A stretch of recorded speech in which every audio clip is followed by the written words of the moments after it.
Hey, what's up? Thank you for coming to BeaLeahNicole. Coming at you with another one. This one's about karmic relationships. Yes. um. So let's get into it. This type of relationship, karmics. I really don't want to call it karmic because everything is karmic based. Karmic is energy. You got good karma and you have bad karma. I wouldn't necessarily call it bad. It's just the negative, the polarization of positive and negative. That's karma. If you give good, if you do good karma out in the world, then you get that good karma back. Same thing with bad. If you out dishing out bad karma, then you get bad karma back to you. It's just how it goes. Energy attracts energy. You feel me? Anyway, so but we'll just call it karma for now, because I know that's a little bit too deep for a lot of y'all. But with karmic relationships, these are the type of relationships that does not last. They have one specific reason, and that's what you call a lesson. These type are the kind that you want to kind of escape from, but a lot of the karmic relations comes off as spiritual, because karmic relations are spiritual too. They're spiritual connections. Yes, you have 3 of them. They are spiritual connections, but the thing of it is, with karmics, they're not built to last. They're only there to teach you a lesson so that your ego can shed itself to bring in more positive, more light. So thing is, with karmics, a lot of people go through a lot of karmic relations. These type of relationships are ugly, the most ugliest form there can be. They can get really ugly. They can get downright abusive. They can get downright, the ugliest of the ugliest. And the thing of it is, with karmics, they just don't come with, they're not just with relationships or with other people, like sexual or nothing like that. These karmics can also include family members, your mom, dad, sister, brothers, cousins, whoever, those who did harm to you or you just can't get with. Yeah, those are karmics. Friendships, strangers, anybody. Yeah, these are the type that are like karmics type. These are the types that usually do harm to you in order to teach you a lesson, basically. Like, not to do that, or to store, okay, I know what to look out for, I know what to watch out for. Yeah, these are the type that shed you of your childhood. Usually you encounter more karmics when you're in your childhood, because when you're a child or a teenager, you think you can run over the world. You think you could take over the whole world, and then you gotta have your ego knocked down, like, this is the real world. You gotta get in where you fit in or survive. Yeah, so the bigger your ego, the bigger the karmic lessons that you have to endure or encounter. And some people go around avoiding these types, which is okay, but if it's the same lesson over and over but in different people, then these types, yeah, you might. And these are the types that you're not going to escape, because you're going to feel like, oh, we got a connection, so there must be something. That's how these karmics get you.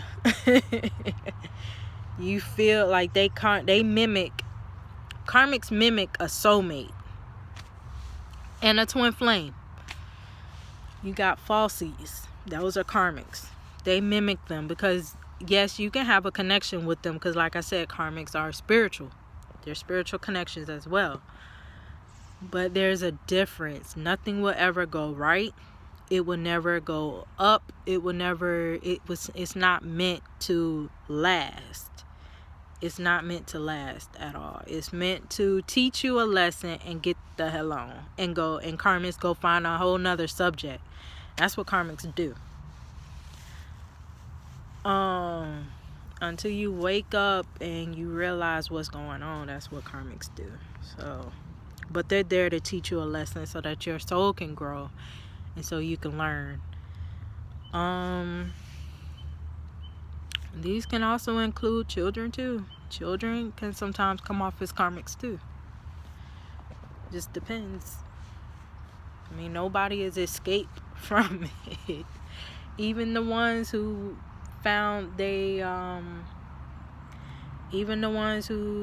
childhood sweetheart, they face karmics too, because their man or their woman could end up cheating on them.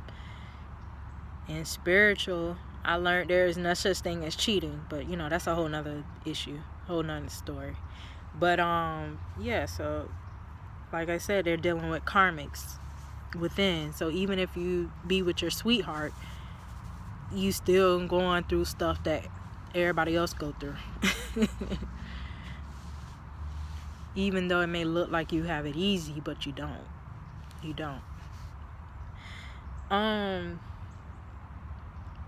It's really not much to talk about karmics, because karmics is like the abuse. They drag you down to hell. They hurt you. They hurt you, and your butt still sobbing afterwards, like, oh my God, I can't believe they hurt me. Well, you was warned, and your butt ended up touching that fire anyway. Yeah, that's karmics for you. But you're supposed to heal, and then it's supposed to open up an underlying emotional issue that you have within yourself as well, so that you can heal, is what karmic lessons are all about. So you can encounter more karmics. Some people keep encountering them, but it's like at that point, it's like, bro, you need to heal. And this is where self-love come in, because you're now getting into the point where you're addictive, or for the men, their sexual addictions, masking their feelings each time they have sex and shit like that, which I don't know why the women go for it, but the women are just as horrible. They're just as horrible. But just remember, when it comes down to men hold pain in their hearts.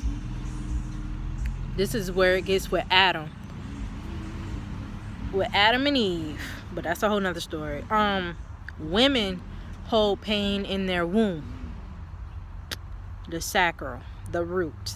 People always keep forgetting about the root, because the root is sexual too. That's your foundation. That's your security. In order for a man to enter a woman, is through the root chakra.